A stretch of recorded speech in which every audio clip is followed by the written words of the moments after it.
আসসালামু আলাইকুম ওয়া রাহমাতুল্লাহি ওয়া বারাকাতুহু। আমন্ত্রণ জানাচ্ছি আজকের পর্বে। সৌদি আরব থেকে আমি সোহেল রানা। ছোট্ট একটি কাজ যা খুব সাবধানে করতে হয়, মনোযোগ দিয়ে। সামান্য অমনোযোগী হলেই হাতের আঙ্গুলটি শেষ। ভয়ঙ্কর। নিশ্চিত আঙ্গুল চলে যাবে জেনেও কেন তারা এই পেশায় নিয়োজিত রয়েছেন।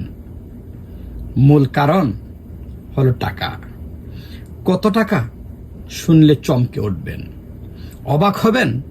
মাসে নয়, প্রতিদিন বেতন বুঝিয়ে দেয়া হয়। পেশাটি হলো মাছ কাটা, যার প্রতিদিন বেতন 250 রিয়াল, যা বাংলাদেশের 7,750 টাকা, প্রায় মাসে 7,500 রিয়াল, যা বাংলার 2,32,500 টাকা। বিশ্বাস হচ্ছে না তো? আমারও বিশ্বাস হয়নি। 20 বছর ধরে সৌদি আরবে আছি, অথচ এত টাকা বেতন যা চিন্তাও করতে পারিনি। কিন্তু আসলে কি তাই? সত্যতা জানতে আমি গেলাম তাদের কাছে যারা করছেন সেই কাজ, যাতে রয়েছে অনেক রিস্ক, তবে রয়েছে অনেক টাকা। ভাই আসসালামু আলাইকুম, কেমন আছেন? কি করতেছেন? আচ্ছা, কেমন লাগে মাছ কাটার এই পেশা? নাম কি ভাইয়া? আমার নাম মোহাম্মদ কাসিম। আপনি পেশা কি করেন? আমার পেশা হচ্ছে যে মাছ কাটা। মাছ কাটা। হ্যাঁ। তো এই কটার থেকে ডিউটি শুরু করেন? আমরা ডিউটি শুরু করি 4টা থেকে রাত 2টা পর্যন্ত। এর ভিতরে কি পরিমাণ মাছ কাটেন আপনি? মাছ কাটি 200 কেজি 300 কেজি। তো এই মাছ কাটায় প্রতিদিন কত টাকা থাকে আপনার? আমার এইরকম কোনো টাকা হিসাব নেই, আমি ডেলি হিসাব, ডেলি বেতন দিই। ডেলি কত টাকা কত রিয়াল পান? 250 টাকা।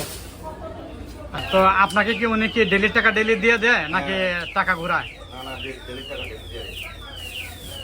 টাকা নিয়ে কোনো কোনো প্রবলেম নাই আপনার? ওই যে মাছ এখান থেকে কাস্টমার কেনার পরে এগুলো আপনার কাছে দেয়। হ্যাঁ। তো প্রথমে আপনি মাছগুলোকে কি করেন? আমরা প্রথমে আঁশগুলো কাজ করি, তারপরে একটু সাইডা দিয়ে এগুলো, তারপরে ভিতরে পরিষ্কার করে দিয়া দিই। বড় মাছগুলো কাটতে কতক্ষণ সময় লাগে? ছোটগুলো কাটতে কতক্ষণ সময় লাগে? মাঝারিগুলো কতক্ষণ সময় লাগে? ছোটো মাছ হলে একটু সময় বেশি লাগে, 10 মিনিট।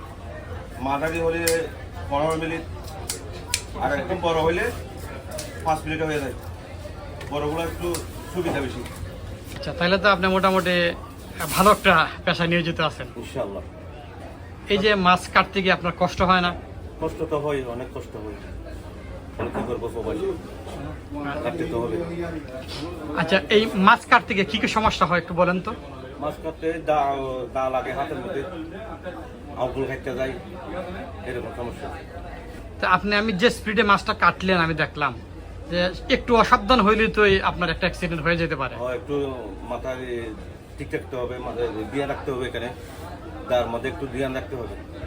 আচ্ছা, তাহলে কোনো সমস্যা হবে না। আচ্ছা, তার মানে কখনোই অমনোযোগী হওয়া যাবে না। না না না। আর যদি কেউ অমনোযোগী হয়ে যায় তাহলে কি পরিমাণ ক্ষতির সম্মুখীন হইতে পারে? কি পরিমাণ বলতে গেলে আপনার আঙ্গুল চলে যাবে। আবার বলেন। হাত দিয়ে যদি আঙ্গুল কাটেন, আঙ্গুল কেটে যাবে। আঙুল কেটে যাবে। আচ্ছা, তো এমনি আপনারা এই আপনাদের একামা অথবা থাকা খাওয়া এগুলা কার হাতে? এগুলো আমাদের নিজের। আপনাদের নিজের? নিজের। যদি আপনারা অসুস্থ হন তাহলে মেডিকেল কে করায়? মেডিকেল নিজের থেকে করতে হয়। অর্থাৎ যাবতীয় খরচ সব আপনাকেই সব করতে হয়? খরচ আমার। কারণ আপনি খাওয়া দাওয়া, থাকা, সব খরচ আমার। পরিবার পরিজন আপনার এখানে আছে? না না, দেশে আছে। আচ্ছা, কতদিন হয়েছে দেশ থেকে আসছেন? দেশ থেকে এসে প্রায় 5 বছর চলতেছে। এর ভিতরে দেশে গেছেন? দেশে 5 বছর আগে গেছিলেন। 2008 সালে আসছিলাম, আবার 17 সালে চলে গেছি, আবার 19 আসছি। আচ্ছা, এখন তো বর্তমানে আসলে কাজের খুব পরিস্থিতি খারাপ। ওই পরিস্থিতিতে আপনি একটা ভালো, আমি মনে করি ভালো একটা ভালো স্যালারি নিয়ে আপনি কাজ করতেছেন। আপনি কি মনে করেন যে এখন এখানে যারা আছে পুরাতন অথবা নতুন, তারা কি আপনার এই পেশা যদি আসে, তাদের আপনার উপদেশটা কি? আমার উদ্দেশ্যটা যদি যারা আসে তাদের জন্য ভালো হবে, মন দিয়ে কাজ করতে হবে, নিজের কাজ মনে করে করতে হবে।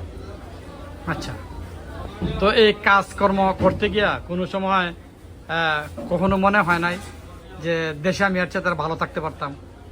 তো হই, দেশে প্রবাসে আসে আর কি করবো, আর কাজ তো করতে হইব, সুস্থ হোক অসুস্থ হোক দেশের প্রবাসীতে কাজ করতে হইব। আচ্ছা, তো দীর্ঘ 5 বছর ধরে দেশে যান না, কেমন লাগে? খারাপ লাগে, অনেক খারাপ লাগে। দেশে দেখতে পারতাম তো একটু ভালো লাগতো। একটা লম্বা ডিউটি করেন, এই ডিউটির পরে যেহেতু পরিবার নাই, এই রান্না বান্না এগুলো সব কিভাবে ম্যানেজ করেন? নিজেরই ম্যানেজ করতে হয়, নিজের কাজ তো নিজেরই ম্যানেজ করতে হবে। তো এখানে এই যে কাস্টমার আছে, তারা কোন দেশি? বাংলাদেশে বেশি। বাংলাদেশে বেশি। এর কারণ কি? কারণ এটা বাঙালি বাজার, সব ফ্রেশ মাছ পাওয়া যায় আর বিভিন্ন ধরনের মাছ পাওয়া যায়, সেজন্য এরা এখান থেকে বেশি আসে। আচ্ছা আচ্ছা, তো আপনি এই পেশাটাকে নিজের মনে করে নিয়েছেন, এই কারণে আপনি মোটামুটি খুশি আছেন? খুশি আছি ইনশাআল্লাহ। ভিউয়ার্স, এরকম আরো তথ্যবহুল ভিডিও পেতে আমার চ্যানেলটি সাবস্ক্রাইব করুন। সবার আগে ভিডিও পেতে বেল বাটনটি চাপুন, লাইক ও কমেন্টস এবং শেয়ার আশা করছি। ধন্যবাদ। আগামী পর্বে অন্য কোনো বিষয় নিয়ে আপনাদের সামনে হাজির হব, সাথেই থাকবেন। আল্লাহ হাফেজ।